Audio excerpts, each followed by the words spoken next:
अब सुने तुलसी माता की कथा। एक ब्राह्मण था, वो प्रतिदिन मंदिर जाता है। वो प्रतिदिन तुलसी माता की पूजा करता है।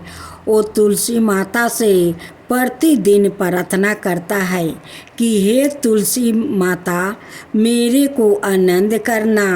तुलसी माता ने सोचा कि यह ब्राह्मण तो बहुत सीधा है और गरीब है और प्रतिदिन मेरी पूजा करता है।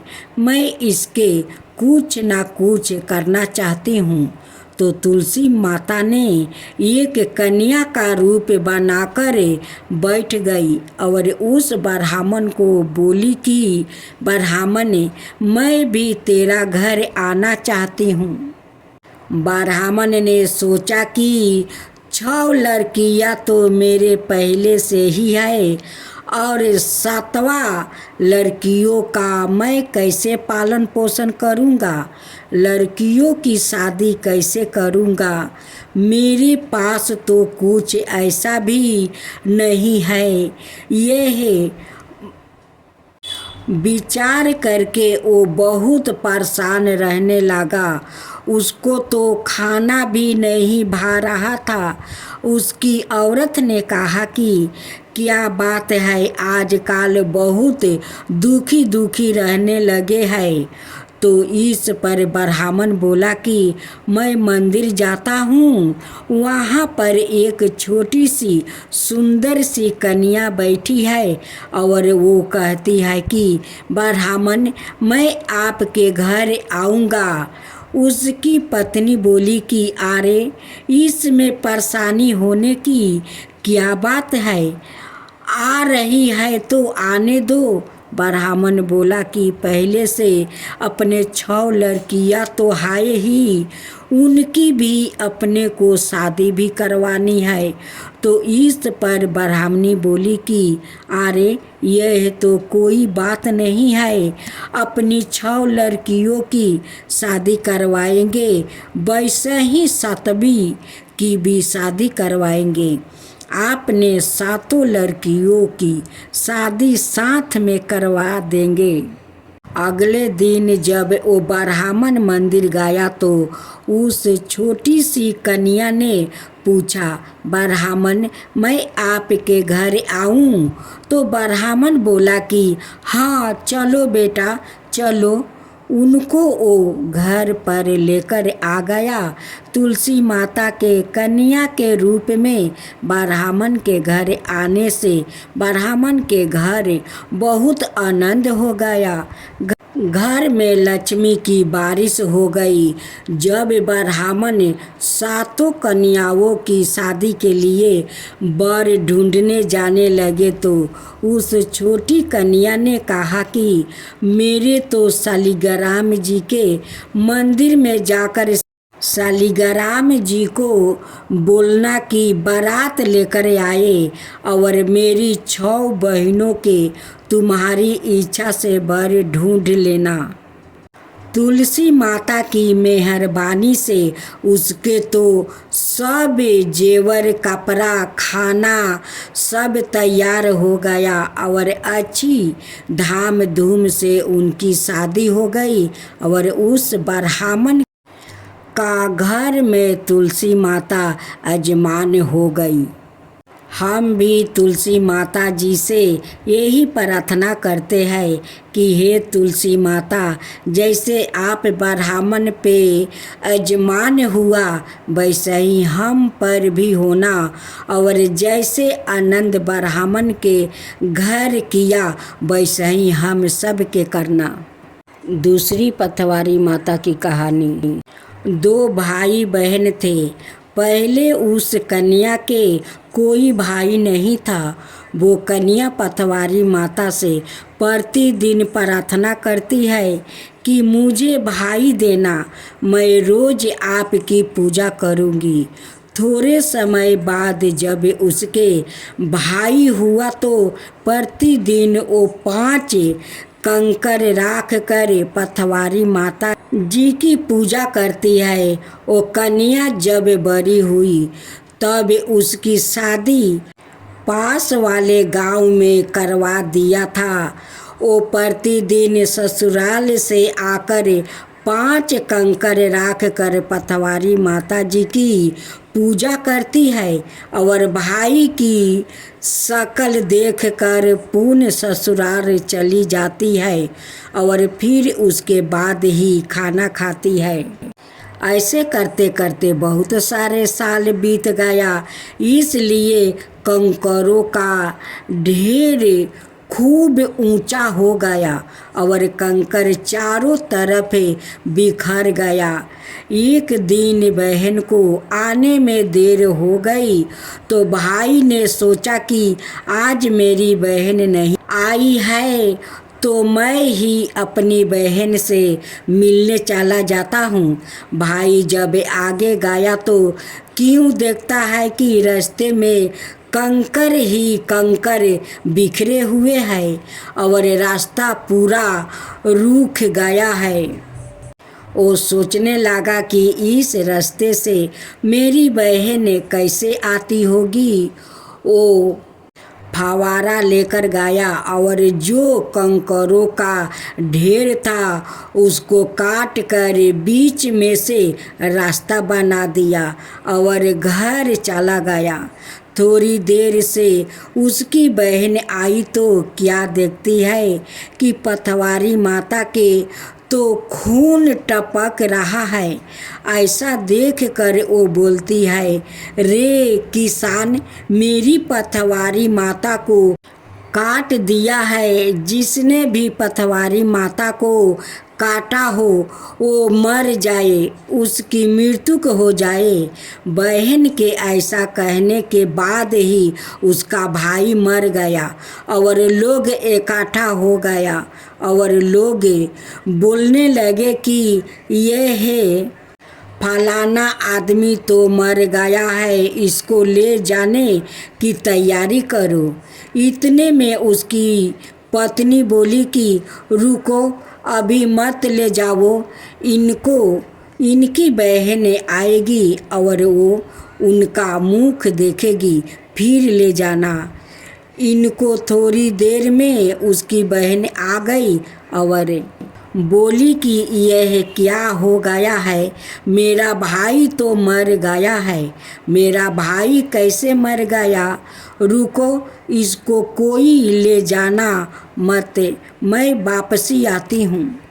ऐसा कहकर बहन पतवारी माता के पास जाती है और बोलती है कि हे पतवारी माता, मैं अपने भाई के लिए तो पतवारी पूजती थी और मेरा भाई ही मर गया। यह क्या हो गया है? उस समय सतयुग चल रहा था, इसलिए पतवारी माता सवाए बोली कि तूने ही तो कहा था कि जिसने भी मेरी पतवारी माता को काटा हो उसकी मृत्यु हो जाए, इसलिए वो मर गया। बहन बहुत दुखी हो गई। मैं क्या करूँ अब? इस प्रकार वो विलाप करती हुई पतवारी माता से विनती करने लगी कि मेरे भाई को वापस जिंदा कर दो। पतवारी माता उसे बोली कि तू यहाँ से 5 कंकर ले जा और उनको धोकर उसका पानी पिला देना और उस पर छींटे दे देना, वो जिंदा हो जाएगा। उसको छींटे देकर और पानी पिलाते हैं, वो जिंदा हो गया और उठकर बोला कि आज तो बहुत अच्छी नींद आ गई है। उसकी बहन बोली कि ऐसी नींद किसी को भी ना आए। हम भी पतवारी माता जी से यही प्रार्थना करते हैं कि हे पतवारी माता, जैसे उसके भाई को जिंदा किया वैसे ही सबकी भाई को जिंदा करना और जैसी उसकी लाज रखी वैसे ही हम सबकी लाज रखना। आप सुने गणेश जी की कथा। एक बुढ़िया माई थी, वो बहुत गरीब और अंधी थी। उसके एक बेटा और बहू थे। वो बुढ़िया सौदाए गणेश जी की पूजा किया करती थी। एक दिन गणेश जी प्रकट होकर उस बुढ़िया से बोला, बुढ़िया माँ, तू जो चाहे सो मांग ले। बुढ़िया बोली, मुझसे तो मांगना नहीं आता है, कैसे और क्या मांगूं? तब गणेश जी बोले, अपने बेटे बहू से पूछकर मांग ले। तब बुढ़िया ने अपने बेटे से कहा, गणेश जी कहते हैं तू कुछ मांग ले, बता मैं क्या मांगूं? पुत्रा ने कहा, माँ तू धन मांग ले। बहू से पूछा तो बहू ने कहा, नाती मांग लो। तब बुढ़िया ने सोचा कि यह तो अपने अपने मतलब की बात कह रहे हैं। अतः उस बुढ़िया ने पड़ोसिन से पूछा तो उसने कहा, बुढ़िया तू तो थोड़ी दिन जिएगी, क्यों तू धन मांगे और क्यों नाती मांगे? तू तो अपनी आंखें की रोशनी मांग ले, जिससे तेरी जिंदगी आराम से कट जाए। इस पर बुढ़िया बोली, यदि आप प्रसन्न है तो मुझे 9 करोड़ की माया दे, निरोगी का काया दे, अमर सुहाग दे, आँखों की रोशनी दे, नाती दे, पोता दे और सब परिवार को सुख दे और अंत में मोक्ष दे। यह सुनकर तब गणेश जी बोले, बुढ़िया माँ, तूने तो हमें ठगा दिया, फिर भी जो तूने मांगा है वचन के अनुसार सब तुझे मिलेगा। और यह कहकर गणेश जी अंतर्ध्यान हो गए। उधर बुढ़िया माँ ने जो कुछ मांगा वो सब कुछ मिल गया। हे गणेश जी महाराज, जैसे तूने उस बुढ़िया माँ को सब कुछ दिया वैसा ही सबको देना। अब तीसरा पथवारी माता की कहानी। एक गांव था, वहाँ के कुछ लोग यात्रा पर जा रहे थे। गांव में एक बुढ़िया माई रहती थी। उस बुढ़िया माई ने सोचा कि मैं भी यात्रा पर जाऊं, तो उसने लोगों को बोला। एक आदमी ने बोला, तुम अपने पैरों से चलोगी? हम अपने पैरों से चलेंगे। हाँ जाओ, तुम भी साथ में। हमारे पहले पैदल यात्रा होती थी। थोड़ी दूर चलने के बाद बुढ़िया थक गई, अब और उससे चला नहीं जा रहा था। वही पास में एक सुंदर मंदिर भी बना हुआ था। वहाँ पथवारी माता भी थी। पथवारी माता का स्थान देखकर बुढ़िया बोली कि मुझसे अब चला नहीं जा रहा है, तुम लोग जाओ, मैं तुम्हारे नाम की भी पथवारी पूजूंगी। तुम लोग मेरे नाम की भी सब भगवान के दोक लगाना। बुढ़िया रोज पथवारी पूजती थी और कहती थी, हे पथवारी माता, मुझे पीली पीला आंगन मिले, खेरा पे खिचड़ी सिजरी हो, खूंटी पे बेस राखा मिले, कटोरी मटकी भरी हो, उसके ऊपर झरझराता हुआ घरना हो, उसके ऊपर उल्टी इमरती लोटा परी हो। कुछ दिनों बाद वो लोग यात्रा करके वापस आ गया। वापस आकर लोग ने उस बुढ़िया को बोला कि चलो भाई, यात्रा पूरी हो गई, घर चलते हैं।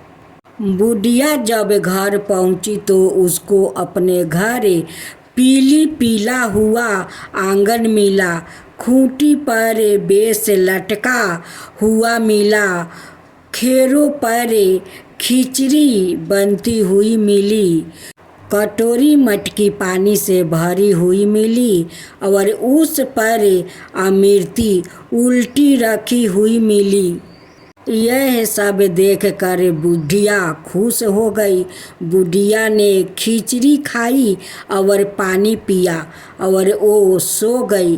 रात को सोते सोते वो सोचने लगी कि सब लोग तो यात्रा से कंठी और प्रसाद लेकर आए हैं, वो सब तो कंठी और प्रसाद टांगेंगे, मैं क्या टांगूंगी? सब लोगों को मेरे पास तो कंठी प्रसाद थाली कुछ भी नहीं है, मैं क्या बांटूंगी?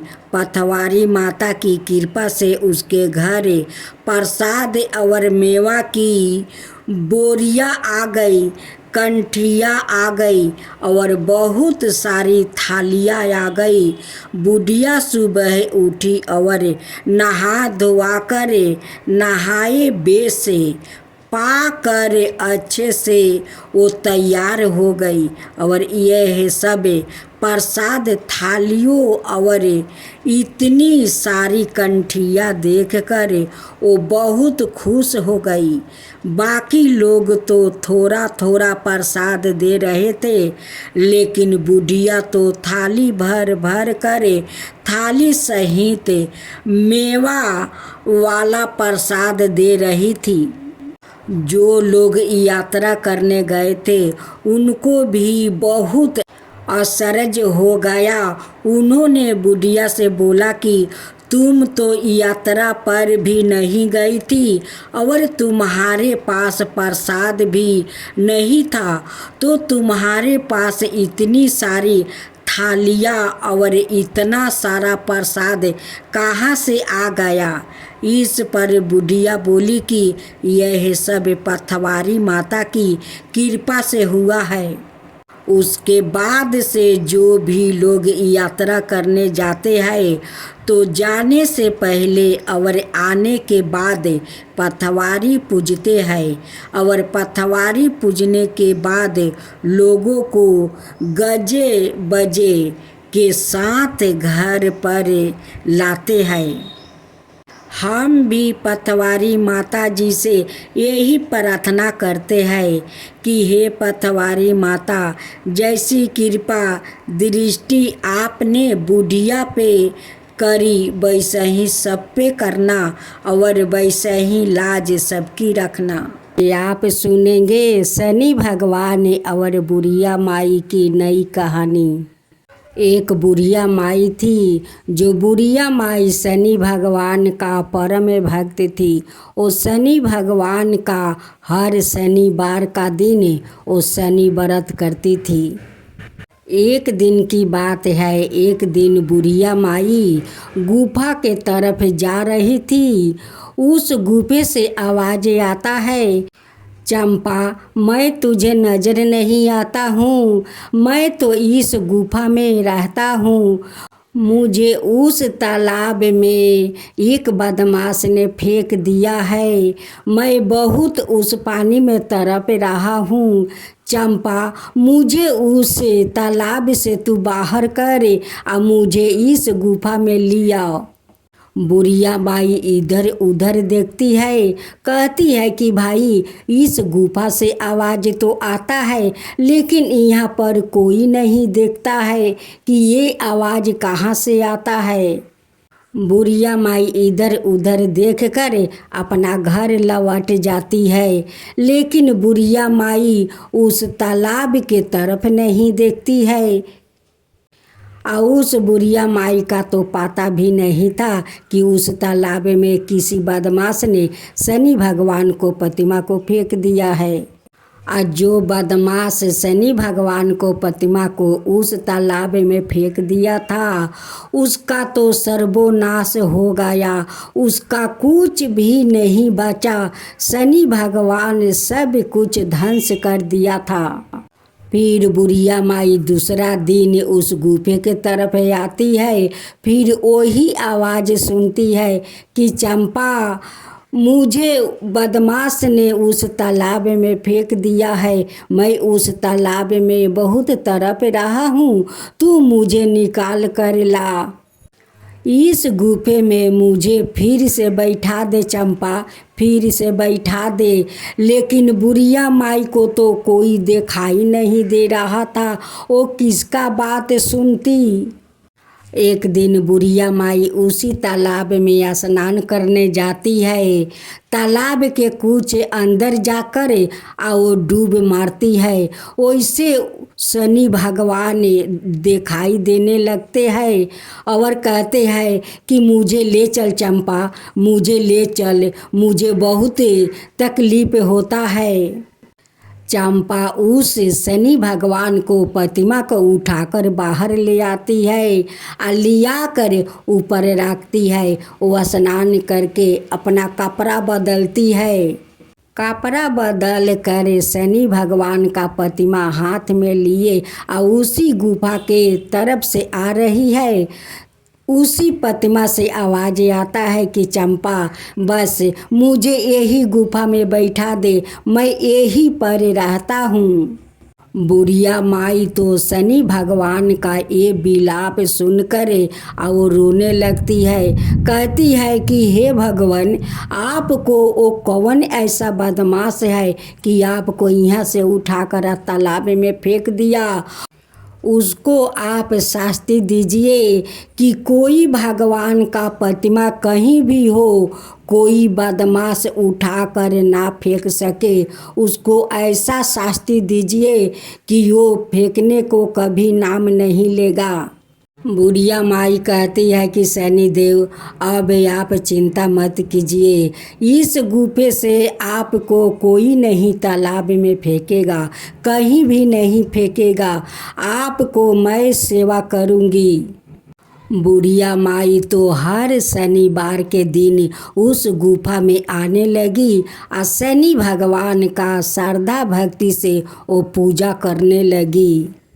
शनि भगवान बुढ़िया माई का श्रद्धा भक्ति देख कर उस बुढ़िया माई पर बहुत प्रसन्न हो गए।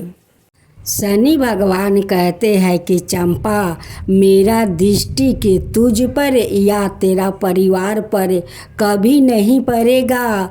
जो मेरा श्रद्धा भक्ति से शनि व्रत करेगा, मेरा कथा सुनेगा, उन पर मेरा दृष्टि के हमेशा बना रहेगा। उन पर कोई दुख तकलीफ नहीं आएगा, कोई संकट नहीं आएगा। तो हम सब मिल कर बोले, शनि देव की जय हो, शनि देव की जय हो।